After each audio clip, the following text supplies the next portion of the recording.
नमस्कार, आप देख रहे हैं हुंकार 24/7। आज हम मवी कला गाँव में हैं और एक ऐसी शख्सियत हमारे जो आज के एज ए गेस्ट जो हैं उनका नाम है आयुष धामा। आयुष धामा राष्ट्रीय लोकदल में यहाँ से यूथ में उपाध्यक्ष हैं और इनसे चर्चा करेंगे ख़ास कि पश्चिम उत्तर प्रदेश के चुनाव को लेकर के, और ख़ास तौर से बागपत विधानसभा पे बात करेंगे। धामा जी, आपका स्वागत है हुंकार मीडिया में। मुझे आपके चैनल पे बोलने का मौका देने के लिए धन्यवाद। और इस बार जो भी है, इस बागपत एक सीट पर नहीं, तीनों सीट पर ही लोकदल सबसे मजबूत स्थिति में है और नंबर 1 पर चल रही है। मेरा सबसे पहला प्रश्न जो क्वेश्चन है आपसे ये है कि उत्तर प्रदेश में चुनावी आगाज हो चुका है, बिगुल बज चुका है, और इस चुनावी बिगुल में अगर जो बात करें बागपत विधानसभा की, तो बागपत विधानसभा की ये सबसे हॉट सीट है। यहाँ से भारतीय जनता पार्टी के योगेश धामा और आरएलडी, और सबसे बड़ा रोचक मुकाबला जो हुआ है वो बसपा के कैंडिडेट अरुण कसाना को लेकर के हुआ है, जहाँ जो चुनाव की माहौल इतना गर्म हो चुका है बागपत विधानसभा का। इस पे खास चर्चा में हम बात करेंगे आपसे। किससे आपका अपना मुकाबला मानते हैं सीधा? नहीं, देखिए, लोकदल का जो सीधा मुकाबला है इस बार वो बसपा से है, क्योंकि आप देखोगे कि बीजेपी से पहले, मोदी लहर से पहले यहाँ पर विधायक जो बने हैं वो बसपा से थे, प्रशांत चौधरी, हेमलता चौधरी। और इस बार भी लड़ाई यहाँ पर दूसरे नंबर की चल रही है कि दूसरे नंबर पर कौन रहेगा, और मेरे हिसाब से हमारी जो अगर कोई टक्कर में है तो वो बसपा है। मैं भी गांव-गांव जाकर लोगों से रिव्यू कर रहा हूँ, ओपिनियन पोल पे लोगों से बात कर रहा हूँ कि उत्तर प्रदेश में कौन सी पार्टी का यहाँ से मुख्यमंत्री बनना चाहिए और ख़ास बागपत में कौन विधायक बनना चाहिए। इसी कड़ी में हमने लोगों से बात करी तो उनका यही मानना है कि बसपा के कैंडिडेट अरुण कसाना के आने पर बहुत रोचक मुकाबला हो गया है। तो अगर सबसे पहली कड़ी में हम लोग बात करेंगे, अहमद हमीद जो आपके राष्ट्रीय लोकदल के कैंडिडेट है, उनको वो डोर टू डोर जा रहे हैं, कितना समर्थन लोगों का मिल रहा है? नहीं, देखिए, लोकदल को इस क्षेत्र ने हमेशा प्यार दिया है और अपार समर्थन देते आए हैं। एक होता है ना कि सुबह का भोला अगर शाम को घर आ जाए तो उसे भूला नहीं बोलते। तो हम जो यूथ छिटक गए थे लोकदल से, अब सबकी वापसी हो चुकी है। अब आप देखोगे, आज भी मैं ढिकोली गांव में था, हमारे बड़े प्रिय मित्र है युवा टीम के, उनका जन्मदिन था, और इतना अपार समर्थन यूथ जो है इस बार लोकदल को देने जा रहा है कि आप चौंक जाएंगे आंकड़े देखकर। इतनी भारी मतों से लोकदल जीतेगा इस बार बागपत की तीनों सीटें। अच्छा। बात करें अगर जो भारतीय जनता पार्टी के कैंडिडेट की, उनसे अपना सीधा मुकाबला उनसे मानते हो? फिर मैं ये आपसे ये क्वेश्चन करूँगा, या बसपा से मानते हैं? नहीं, हमारा मुकाबला सीधा बसपा से है। अच्छा। क्योंकि बसपा के साथ जो पुराने अगर आप आंकड़े उठाकर देखोगे तो बसपा के साथ अगर कभी गया है तो लोकदल से हटके हमेशा बसपा पे ही गया है। बागपत का जो जनादेश है। एक तीखी बात मैं आपसे करूँगा, सबसे बड़ी तीखी बात है, अखिलेश यादव का गठबंधन पिछली बार भी बहन कुमारी मायावती से हुआ था उत्तर प्रदेश में, वो कामयाब नहीं हुआ। लोकसभा में कांग्रेस पार्टी से हुआ था, वो कामयाब नहीं हुआ। क्या अब की बार जयंत चौधरी का जो उनका गठबंधन हुआ है, ये कामयाब हो पाएगा? नहीं, बिल्कुल कामयाब हो पाएगा। नई सोच है, नई ऊर्जा है, और अगर आप चौधरी साहब के विचार सुनोगे, अपनी जनता के लिए, किसानों के लिए जो उनके अंदर मरने मिटने का जज्बा है, वो मुझे किसी और नेता में दिखाई नहीं देता। और जयंत चौधरी ही एक ऐसे नेता है जो वेस्ट यूपी में किसानों के लिए कुछ कर सकते हैं।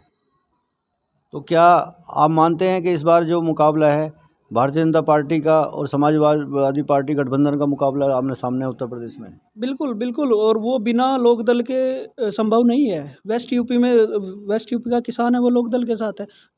हालांकि पूरा ही किसान, आप देखोगे पिछले 1 साल में जयंत चौधरी साहब ने कितनी किसानों की लड़ाई लड़ी है। वो 1 साल से सड़क पे है, आपने पता भी होगा। 35 से 40 उन्होंने किसान पंचायतें की है, और कितना अपार जनसमूह उन पंचायतों में आया है। तो किसी को बताने की ज़रूरत नहीं है कि किसानों का मूड क्या है। और लोकदल हमेशा से किसानों की पार्टी और किसानों की बात करती आई है, किसानों के लिए काम करती आई है। अब कुछ लोगों ने लोकदल को कमज़ोर करने के लिए इन्हें एक चीज़ और मैं इसमें ऐड करूँगा, इन्हें जाटों की पार्टी बोलना शुरू कर दिया। अब क्या हुआ कि लोगों के दिमाग में एक मेंटलिटी ऐसी बना दी गई कि लोकदल तो जाटों की पार्टी है। और दूसरी बात, विपक्ष के नेताओं के जो बयान होते हैं उन्हें तोड़ मरोड़ कर पेश करने में बीजेपी की आईटी सेल बहुत एक्टिव है। और दूसरी बात ये है कि जो भी ये लोग हिंदू मुस्लिम का चुनाव बनाना चाह रहे हैं या चौधरी साहब के फैसलों पे सवाल उठा रहे हैं, मैं उनसे इतना ही कहना चाहूँगा कि आप ठेकेदारी जो है जाटों की वो देते हो लोकदल को, वोट आपको देनी है बीजेपी को। एक भाजपा का जो समर्थक है वो ये नहीं देख रहा कि वोट वो भाजपा को देगा, उसके लिए सब योगी है, हमारे लिए सब जैन चौधरी है, ना कोई हिंदू है ना कोई मुसलमान है। हम वोट जैन चौधरी को दे रहे हैं और जैन चौधरी का चुनाव चिन्ह नल है, तो नल पे ही हमारी वोट जाएगी। तो आप मानते हैं कि जैन चौधरी 36 बिरादरी के नेता हैं? बिल्कुल, जाट के अलावा? बिल्कुल 36 बिरादरी और किसान नेता जैन चौधरी है, जाट नेता जैन चौधरी नहीं है। कृषि कानून पे बात करें तो 3 कानून कृषि कानून मोदी जी ने वापस ले लिए थे। 13 महीने किसान रोड पे बैठा दिल्ली में, सारे रास्ते बंद कर दिए गए, कील गाड़ दी गई, दीवारें लगा दी गई। इतनी बड़ा संघर्ष किसान ने किया है। क्या मान रहे हैं आप, अगली बार जो ये जो धरना फिर दोबारा बैठेगा? जैसा सुनने में आ रहा है कि और बहुत सारे व्यवस्थाओं को लेकर के, बहुत सारे नियमों को लेकर के जो टिकैत चौधरी हैं, टिकैत चौधरी के लड़के भारतीय किसान यूनियन के नेता हैं। उनका मानना यही है कि अगर मोदी सरकार नहीं मानेगी तो हम कई और अध्यादेश लेकर के आएंगे और उन पर मांग करेंगे। नहीं, देखिए, अगर सरकार की मंशा किसानों के प्रति अच्छी होती तो पहले अंधेरे में ये तीनों कृषि के बिल जो है थोपने का काम सरकार नहीं करती, क्योंकि ये थोपे ही गए। आप देखो, कोरोना काल में जब देश बंद था उस टाइम पर अध्यादेश में बिना संसद में चर्चा के आप अध्यादेश लागू कर देते हो बिना किसी चर्चा के, तो ये कहीं ना कहीं चोरी थी जनता के। एक चीज़ होती है कि जिसकी मांग जनता की तरफ से नहीं आई, अगर किसानों का भला करना है तो आप स्वामीनाथन की रिपोर्ट को पूर्णतः लागू करो। आप हर ब्लॉक स्तर पर भंडारण बनवाओ किसानों के लिए।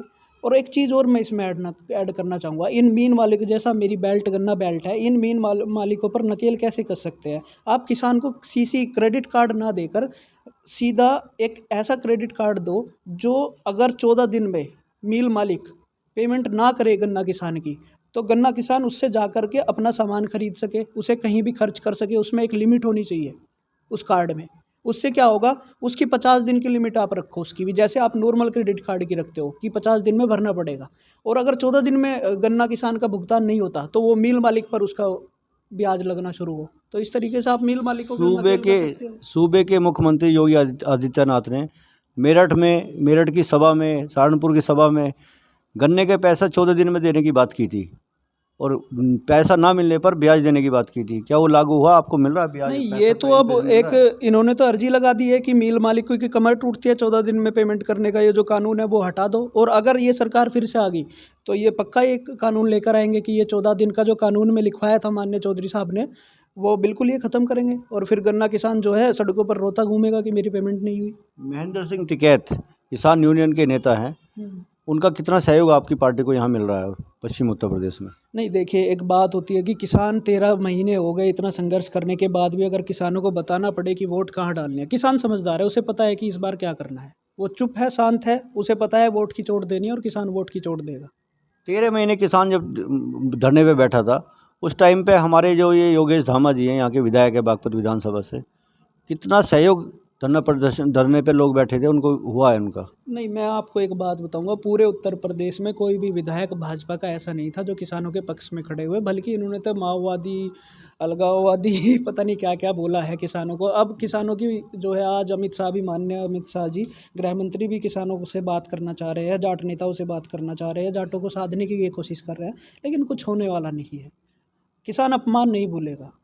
किसान जो है अपनी एक तरीके से दुश्मनी भूल सकता है लेकिन अपमान नहीं भूल सकता। बहुत अपमान किसानों का। किस किसानों की अभी सीने पे गोली मार करके उनका एक तरह का, मैं तो मर्डर ही कहूँगा, मर्डर कर दिया गया था पुलिस ने हरियाणा में, उस पर आप क्या कहेंगे?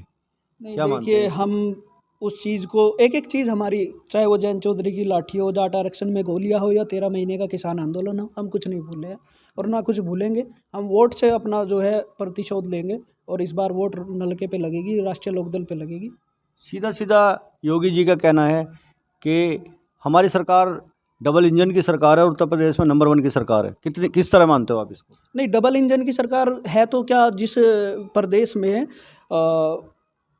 बीजेपी नहीं है तो क्या वहाँ पे केंद्र शासित जो केंद्र की सरकार है वो सुविधाएं नहीं देगी, या केंद्र की कोई वैल्यू नहीं रहेगी केंद्र की नज़रों में उस स्टेट की जहाँ पे कांग्रेस की है या किसी अदर आप पार्टी है या कोई भी किसी की भी सरकार है।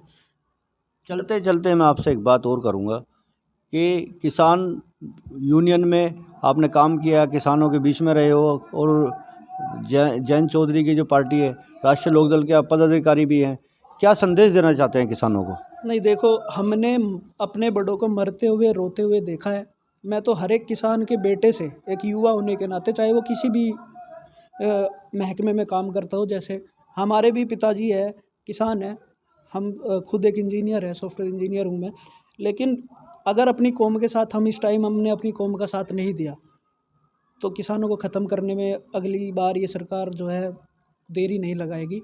यही हमारे पास एक आखिरी मौका है कि हम किसानों को बचाएं इस सरकार के गलत फैसलों से, और अपने लिए एक ऐसी सरकार जो किसानों को लेकर सहानुभूति रखती हो, ऐसी सरकार बनाएं।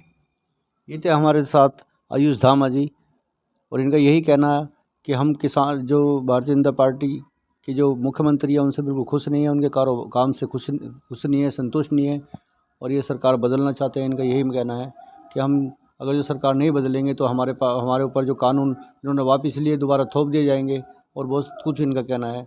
बने रहे हुंकार 24/7 के साथ।